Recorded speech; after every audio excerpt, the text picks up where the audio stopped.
शाम के लगभग 5 बजे के आसपास का समय था और शिल्पा और सोहन ये दोनों अपनी शादी की तीसरी सालगिरह मनाने के लिए राजस्थान के अलवर शहर जा रहे थे। दोनों को ही यानी शिल्पा और सोहन दोनों को ही घूमने फिरने का बहुत शौक था, लेकिन ये नहीं जानते थे कि अलवर की ये ट्रिप कितनी खौफनाक होने वाली है। ये ट्रिप इनके लिए कितनी भयानक साबित होगी ये इनको मालूम ही नहीं था। बहरहाल ये अलवर पहुंचे और एक पुराने हेरिटेज होटल में इन्होंने कमरा बुक किया। होटल देखने में बहुत खूबसूरत था, लेकिन उसका आसपास का माहौल बड़ा ही अजीबोगरीब था। जैसे एक अजीब सा सन्नाटा इस होटल के चारों ओर पसरा हुआ था।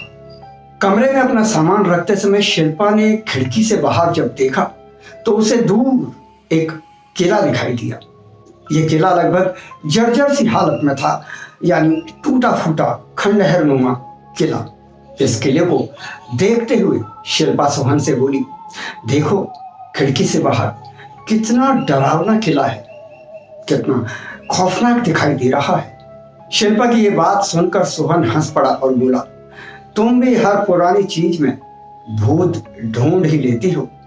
किसी दिन मैं पुराना हो जाऊं तो मुझ में भी भूत ढूंढने मत लग जाना रात को डिनर करते वक्त। सोहन ने, जो इस होटल का मैनेजर था, उससे पूछा, वो जो सामने किला दिखाई देता है, क्या हम वहां घूमने जा सकते हैं?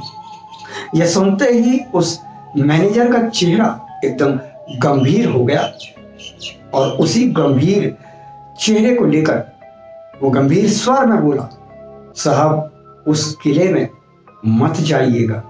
पिछले लगभग 30-35 सालों से तो मैं ही सुन रहा हूं कि उस किले में बहुत ही रहस्यमयी घटनाएं होती हैं, बहुत ही अजीबोगरीब घटनाएं होती हैं। उस किले के अंदर जाने वाले या उस किले के आसपास घूमने वाले कई सारे लोग रहस्यमयी तरीके से गायब भी हो चुके हैं। सोहन ने मैनेजर की ये बातें तो सुन ली, लेकिन उसने इन बातों को नजरअंदाज कर लिया। अगले दिन सोहन और शिल्पा घूमने के लिए निकले तो ये उसी किले के आसपास पहुंच गए। शिल्पा बोली, इस किले के अंदर जाना क्या सही रहेगा? तो सोहन बोला, डरती क्यों हो, मैं हूं ना, चलो अंदर चलते हैं। किले के चारों तरफ जैसे एक वातावरण होता है, खुशगवार वातावरण, पक्षी चहचहाते हैं, हरे भरे वृक्ष होते हैं, फूल होते हैं, लेकिन यहाँ पर ऐसा कुछ भी नहीं था। यहाँ सिर्फ एक ही चीज पसरी थी और वो थी सन्नाटा। यहाँ हवा की सरसराहट नहीं थी, यहाँ थी खामोशी, जो किसी को भी डरा देने के लिए काफी थी। और ये हाल तो दिन के समय था, अगर रात में कोई यहाँ आ जाए तो उसके दिल की धड़कन ही रुक जाए। अभी ये दोनों किले के अंदर दाखिल होने ही जा रहे थे कि शिल्पा को ऐसा लगा कि उसे कोई दूर से देख रहा है। शिल्पा ने पीछे मुड़कर देखा, लेकिन कोई भी वहां पर मौजूद नहीं था। शाम होने लगी तो दोनों वापस अपने होटल की ओर आ गए। उस रात करीब 1 बजे शिल्पा की नींद खुली। कमरे के बाहर से किसी औरत के रोने की आवाज आ रही थी। शिल्पा इस आवाज को सुनकर घबरा उठी और सोहन को जगाने लगी। उठो सोहन, उठो, लगता है कोई औरत मुसीबत में है, लगता है कोई रो रहा है। तो उन्होंने ध्यान से जब आवाज को सुनने की कोशिश की तो उन्हें साफ साफ सुनाई दिया कि वाकई कोई औरत दर्द में रो रही थी। अचानक दरवाजे पर दस्तक हुई। ठक ठक ठक, दोनों की दिल की धड़कनें तेज हो गई, सांसें जैसे थमने को आ गई, जैसे सांसें रुकने को आ गई। डर के मारे दोनों का बुरा हाल था। आखिरकार सोहन ने हिम्मत करके कांपते हाथों से दरवाजा खोला, लेकिन बाहर कोई भी नहीं था। सोहन ने दरवाजा बंद किया और वापस बिस्तर पर शिल्पा के साथ सोने की कोशिश करने लगा। अभी ये सोने की कोशिश कर ही रहे थे कि रात के करीब 2 बजे जो बिजली होती है, जो लाइट होती है, वो ट्रिप कर गई, यानी लाइट चली गई। और उस अंधेरे में इन्हें अपने कमरे के कोने में एक सफेद साया दिखाई दिया और ये साया धीरे धीरे इनकी ओर बढ़ रहा था। और जैसे जैसे वो साया इनकी ओर बढ़ रहा था, इनकी धड़कनें तेज होती जा रही थी। जैसे ही वो साया एकदम करीब आया, शिल्पा बुरी तरह से चीख उठी और तभी वो साया वहां से गायब हो गया। जैसे तैसे इन दोनों ने रात निकाली और सुबह होते ही ये रिसेप्शन पर गए और ये मैनेजर से मिले। मैनेजर से इन्होंने बात की। तब मैनेजर ने कहा, मैंने तो आपको पहले ही कहा था, आगाह किया था कि उस किले की तरफ मत जाना, लेकिन आप लोग माने नहीं। आइए आपको बताता हूं कि क्यों यहाँ कोई भी इंसान, यहाँ का जो खासतौर से लोकलाइट है, वो क्यों वहां उस किले में नहीं जाता है और क्यों हम बाहर से आने वाले टूरिस्ट्स को भी मना करते हैं इस किले में जाने के लिए। दरअसल आज से लगभग साल पहले चंद्रवती नाम की एक रानी हुआ करती थी और ये रानी इसी किले में अपने पति के साथ रहा करती थी।